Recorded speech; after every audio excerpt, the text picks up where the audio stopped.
In a recent video I made about nature and its place in the religious and spiritual life of many contemporary people, especially in the Nordic countries and Scandinavia, I included an interview with Professor David Thurfjell, one of the leading historians of religions in all of Sweden and perhaps even the world, and actually my old professor. This was a really interesting discussion, and David is an amazing speaker, so I thought it would be worthwhile to actually post the entire full interview for you to watch. We go into even more detail about all these topics and all the nuances of the research and all the stuff that's going on in this field right now, which is so interesting. So without further ado, here is my full interview with Professor David Thurfjell. Maybe you can begin by introducing yourself and what you do. Okay, so my name is David Thurfjell. I'm a Swedish historian of religion. I'm a professor in the study of religions at Södertörn University. I have had a couple of different interests in my research. I began in Islamic studies, doing fieldwork in Iran, and I wrote a couple of books and articles on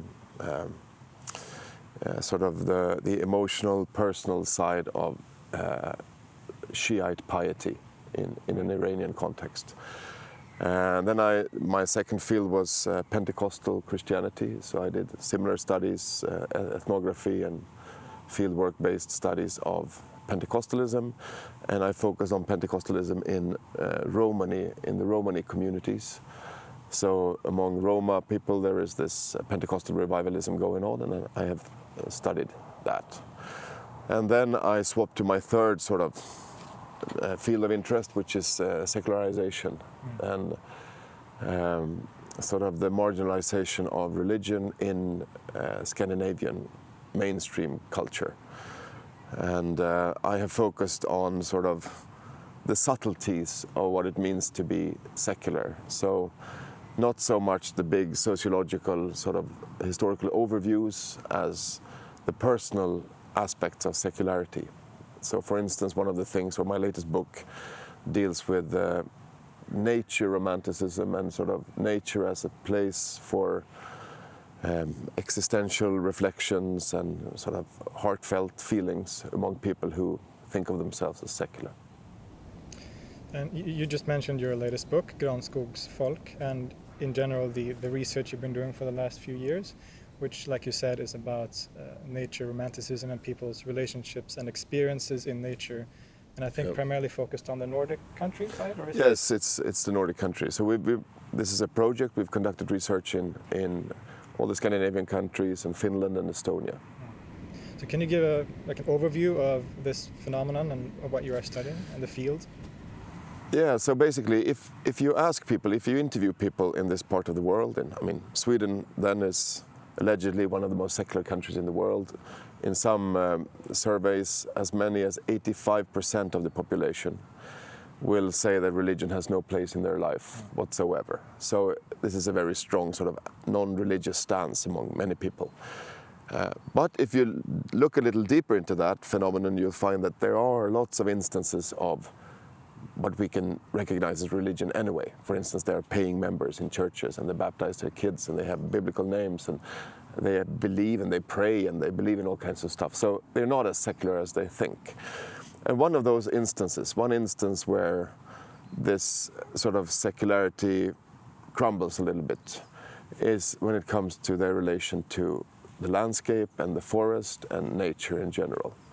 So basically, if you interview people in Stockholm, for instance, about their view of religion, many will respond that one of the things, I mean, they will say that they're not religious, they don't like religion, they're critical to religion, it's too much power and it's unscientific and all kinds of ideas.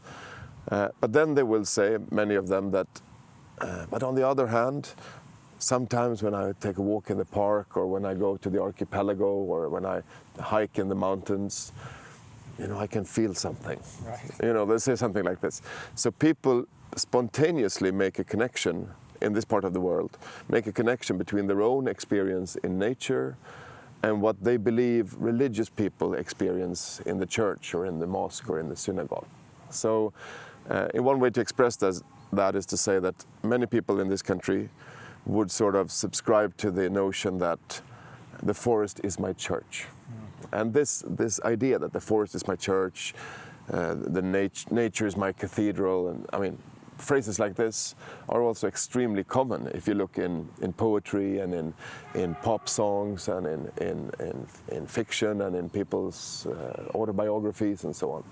So this is it's a trope. It's like a motif in Scandinavian culture. So we wanted to explore that trope, and what we did was basically to interview people who are walking in the forest, hiking in the mountains, visiting national parks and the nature reserves areas, and interview them about their ideas about nature, what it means to them, and so on. So that's the sort of general aim of the research. That's really fascinating. So you mentioned in your book various types of experiences that people have in these circumstances when they're out in nature. Yeah. What are some examples of these kinds of experiences? Yeah, so I mean, it depends a little bit on the type of nature that we are dealing with. So in Denmark, for instance, where they have their sort of pristine beaches, I mean, opening up to the wild sea and to the Atlantic Ocean, and people will go there and they will be felt to be blown through by the Atlantic winds and so on. Then they have slightly different sensations. There might be more dramatic experiences.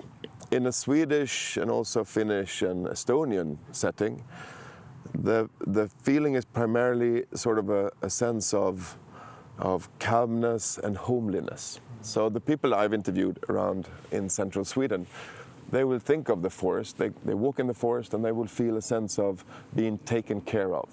They will have a sense that the trees and the landscape is like a nurturing, kind place which sort of embraces them with its benevolence somehow.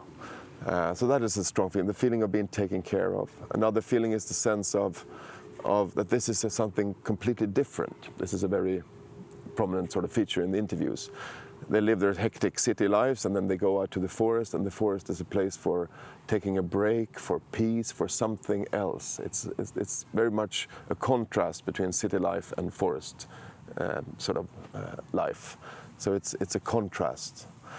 It's also a place where they get in touch with sort of sides of their inner emotional life that they rarely get in touch with otherwise. So for instance, if they have sort of unresolved issues, or maybe there's some sadness, or there's some trauma, or there are some unsolved relational problems, these will sort of surface in the forest. So they can think about them and they can think through them, and people can cry in the forest. Many people say that they will sit and cry in the forest, or they will sort of get in touch with their innermost feelings, which is another feature. Another thing is a sense of authenticity, right. That this is something that is real, and that is, they become real when going into the forest. They connect to real leaves and soil and trees, and in this, there's also, in all of this, there is this underlying criticism of urban modern life, that it's sort of artificial and unhealthy. There's a lovely section in your book where you describe these people's experiences almost like nature being a mirror for their own lives and their own... Yes, yeah, this is another sort of feature that comes back again and again. And I think I call this it's like the nature has a metaphorical meaning. So I realized quite quickly when I started doing these interviews that there are two landscapes at play in these nature interactions. And one is the outer landscape with the trees and the mountains and the little rivers and the forests and everything.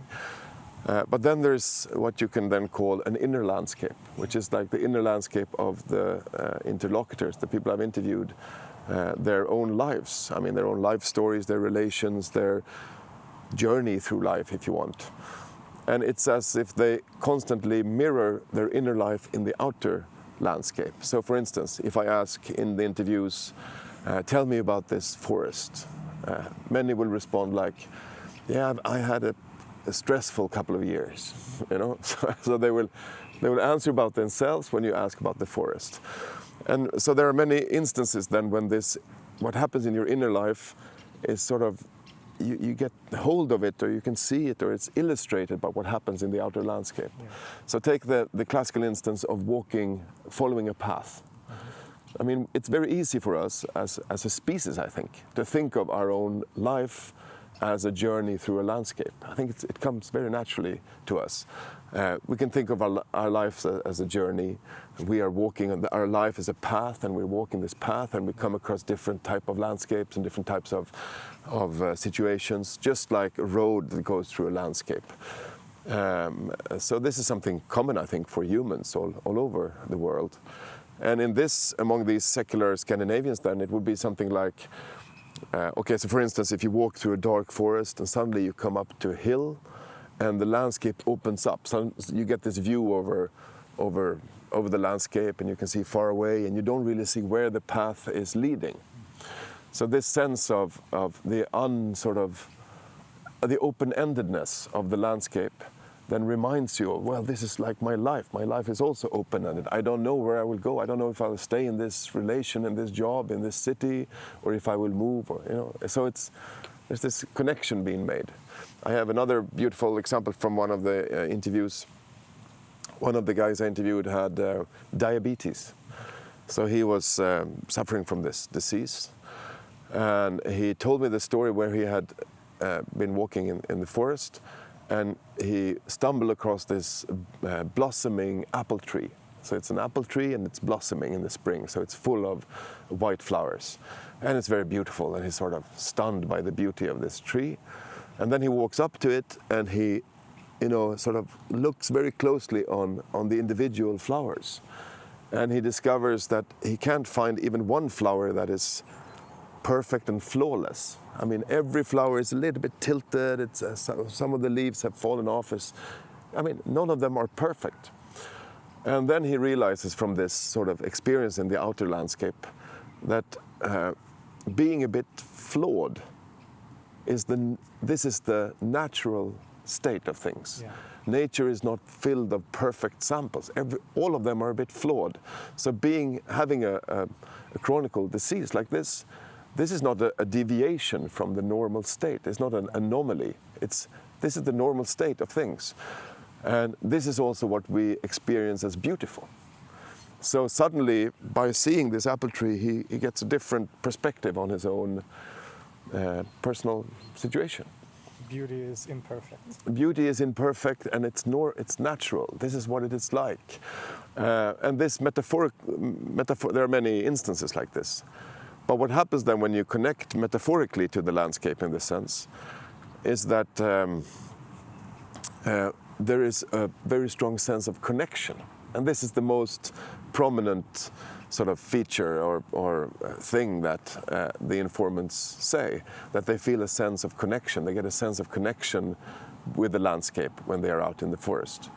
And that's understandable if you think of this metaphorical connection, because what you realize then is that what happens in my life, in my very personal life journey, in my inner landscape, it also goes on out there among the trees and the animals and the birds and the leaves. This combination of growth and decay, for instance. So we have these leaves, they are decaying. This tree is dying. Something in it is dying.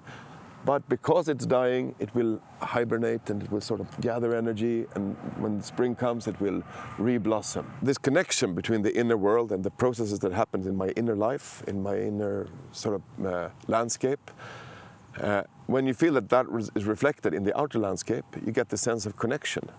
So, which in its turn then creates the sense of not being so lonely, because I am this. I mean, people will tell me that in the city, when they live their hectic city lives with their social media and they're going on the subway and, the city, the urban, modern life, they feel a bit like a satellite, like sort of they are alone, they are an entity of their own, moving through this hectic city. But when they go out into the forest, they feel that their inner processes are going on outside of them as well. Right. So they are part of a bigger process, dying and decaying and living, and sadness and happiness and coming and going, and all these things are happening outside of them and inside of them. So they feel less lonely. And they also feel that death is less threatening, because death will maybe strike this particular entity, but the processes that happens inside of it and outside of it, they will go on. So death is not as big a thing. And they really believe in death. They are secular. No, they don't believe in a transcendent reality outside of this world or a continuation after death for this individual. But there's some kind of continuation because the processes are going on. So, and this, I suppose, if you come to the Scandinavian countries and you don't know about this, how people are like here, they might be a bit introvert and they go to the forest alone, and you might feel they are very lonely. And I mean, there are many stories of people coming from other places, coming here and thinking this is very strange. They must be very lonely since they go out alone. But if you interview these people, they go out, they go from the city full of people, they go out, take the subway out to some place, and they walk out into the forest. They sit alone under a tree and reflect for a couple of hours, and then they go back. And when you interview them about what happened, they say, well, now I feel a bit less lonely. So it's a very paradoxical thing, but it's kind of understandable also, I think. It's really interesting. I was struck when I was reading the book with some of the more profound or dramatic experiences. Like, for example, you mentioned some people experience almost like a death of the self and the ego, and what you call the Numinous, which is Rudolf Otto's term, right? Which, as readers of the book, might think, well, that sounds like a religious experience, whatever that means. But do these people themselves see these experiences as religious, or how do they? You know, in this Scandinavian secular mainstream culture, people are very sensitive about the very word of religion and religious and spiritual. These words are imbued with so many associations and a political history and a sort of discursive history, which makes them very difficult to use for them. So many will say, well, this is almost a religious experience, but when they say the word religious, they will do like quotation marks, or it's almost sacred, because they're not comfortable with the words. So they themselves are not calling them religious. But actually, because I've also interviewed people who are believing and professed Christians, and they have the same kind of experiences. And those who have the strongest nature, spiritual experiences in this country are people who are also believing Christians. And I suppose also from other religions, but most of them are Christians.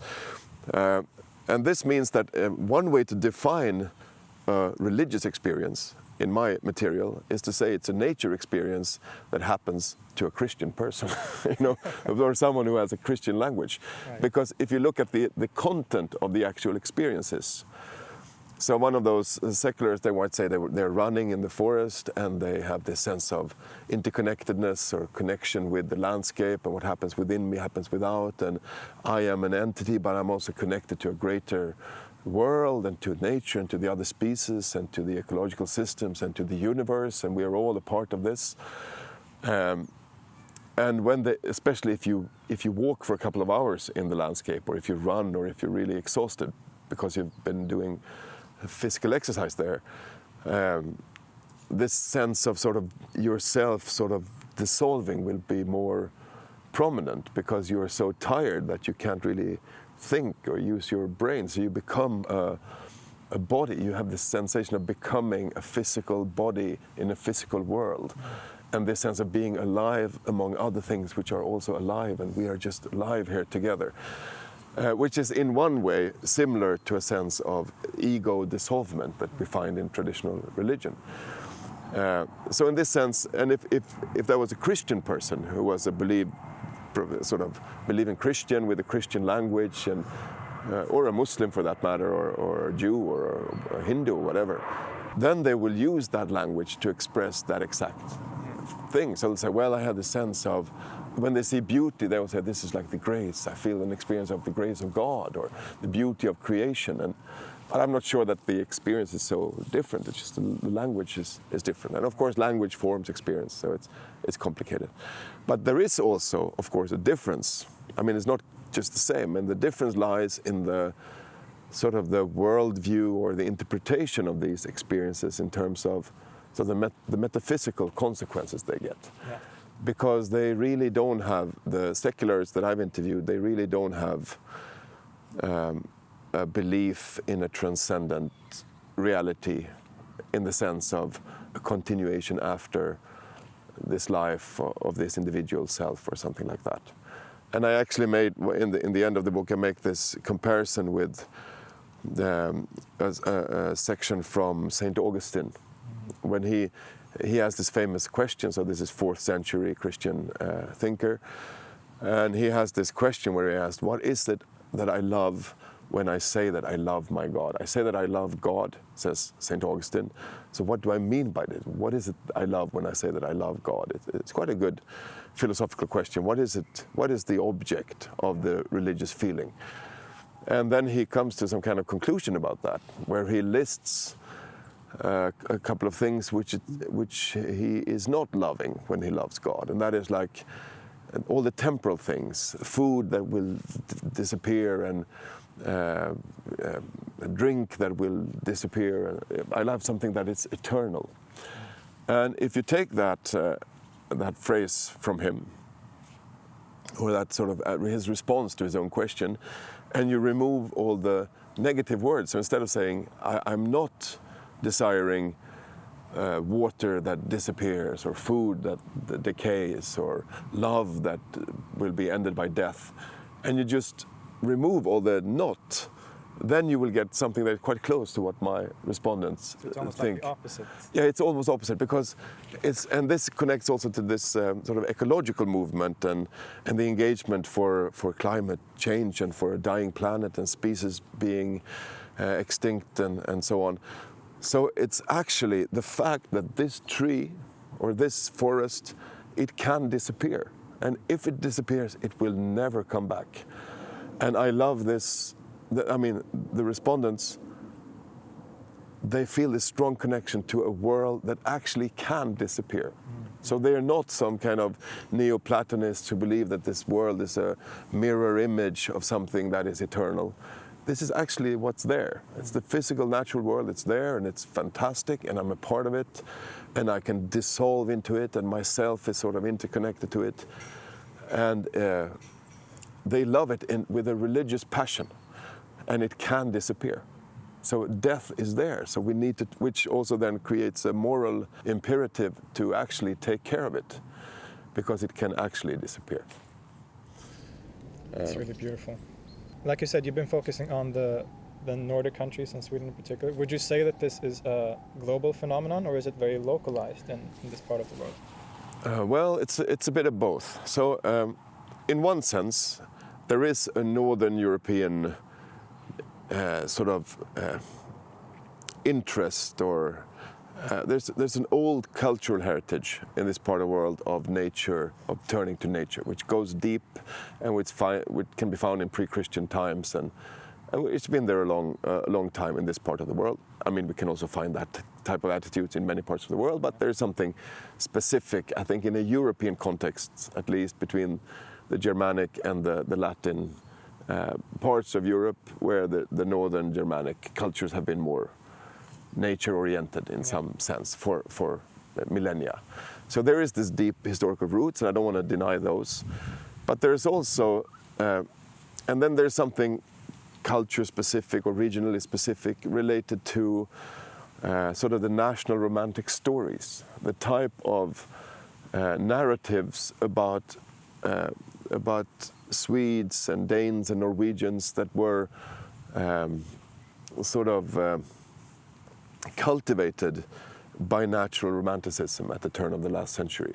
So there's a story about nature love being a part of Swedishness, which has also formed then a part of a national self-identity, and which built, of course, on things that were there before, but sort of exaggerated them. And the same we find in Norway and Finland and Estonia and all these countries. So there's this connected to a specialness on a discursive level in the narratives. But then it's also a global thing, because it's humans have always connected to the landscape, and this is a part of what we are as a species. And also it's global in the sense that there's sort of an urban middle class culture that is global. So if you go to urban, I mean, this type of nature romantic style or attitudes in Sweden are mostly found in the big cities. I mean, if you want to buy the gears to go out to climb mountains, you'll have to go to the very city center of Stockholm, because it's an urban phenomenon. Because it's for urban people that nature is this other place that you go to explore and find peace and something else. And that type of sort of, you could call it sort of city, urban, upper middle class. If you want, you could call it bourgeois, but that would be to stretch it a bit too far, I suppose. But middle class, urban, globalized, secular culture, that is found in many places. So I have been to Iran a lot, and in Tehran, there are urban, middle class seculars who would go hiking in the mountains and who would have the same kind of experience. I heard the same movement is there in Lahore and Karachi in Pakistan. It happens in Japan, it happens in North America, South America, it's all over the place. So it's a part of sort of a global culture in that sense also. You talked about the, you could say, cultural and historical aspects behind this. Is that? But in the book, you also mentioned that there might be biological reasons behind it. What's your stance on that? Is it primarily cultural? Or? Yes.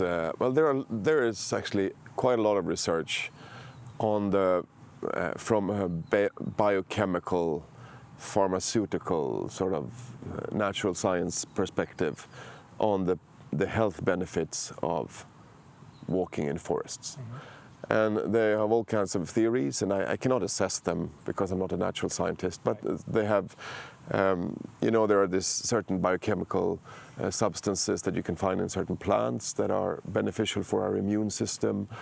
And there are earth bacteria that are good for us, and obviously just walking and being outdoors and breathing fresh air and moving your body is, health inducing in all kinds of ways.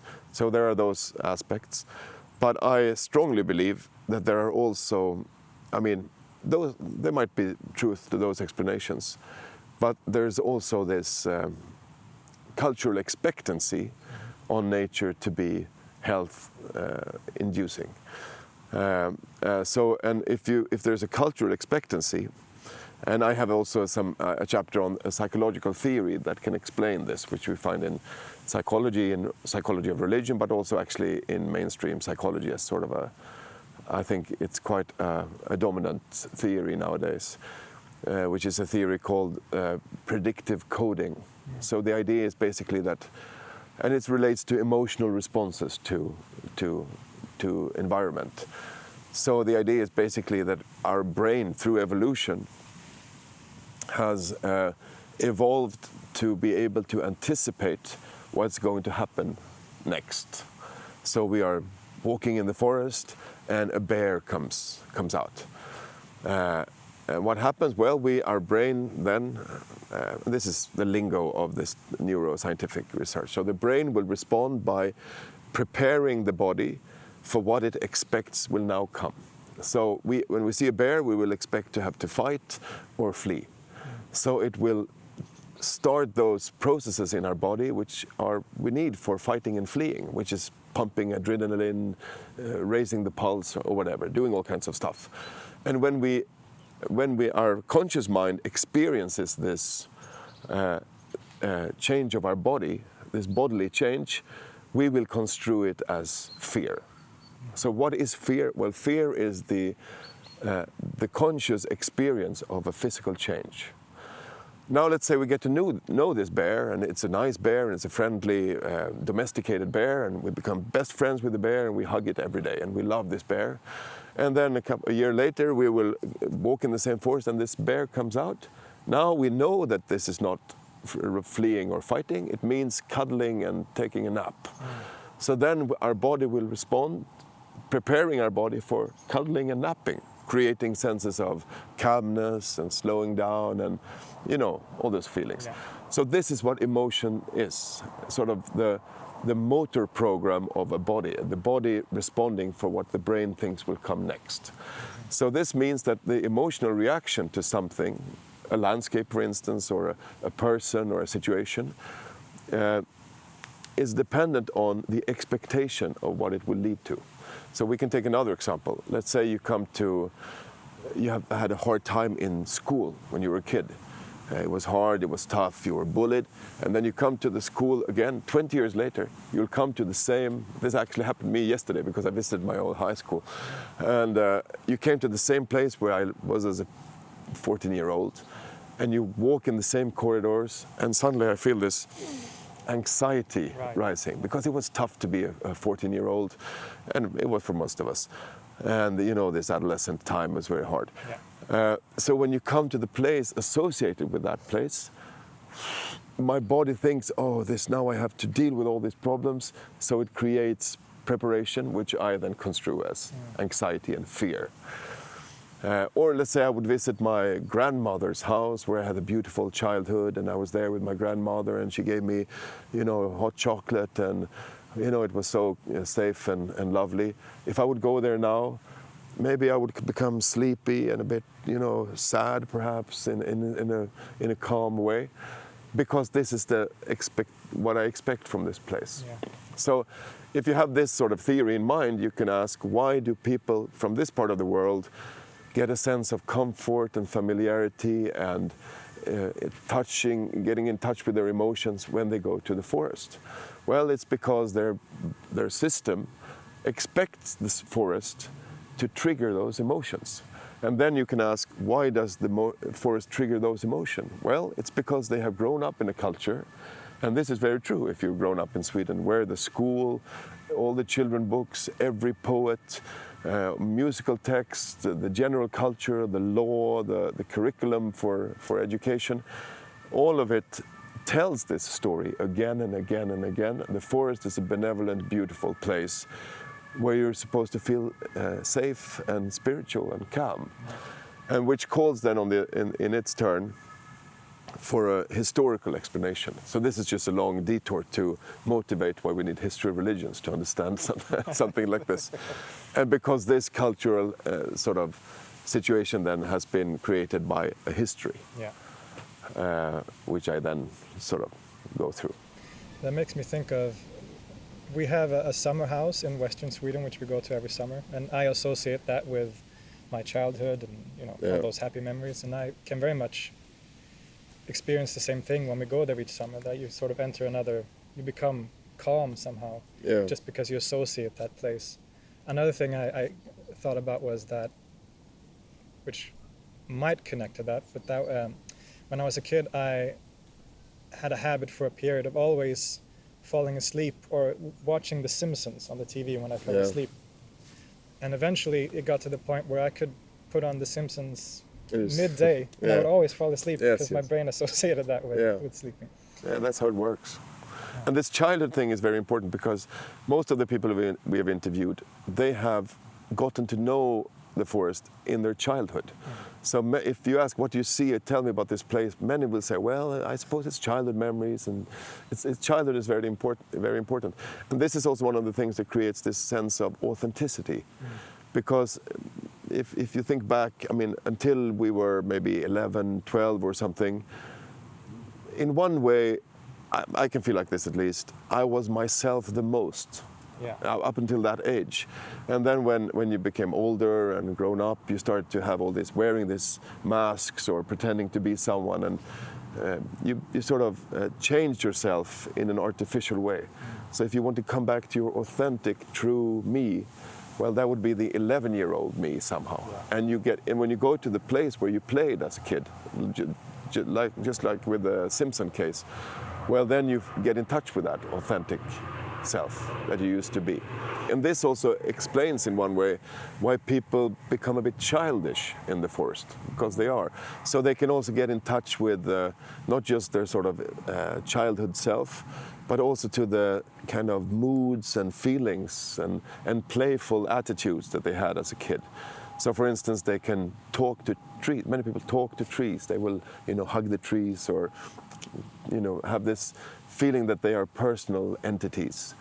And that is sort of a childhood play that sort of they get in touch with, even as adults. Yeah. This is such a fascinating topic, and I think a very important one because it is such a major part of many people's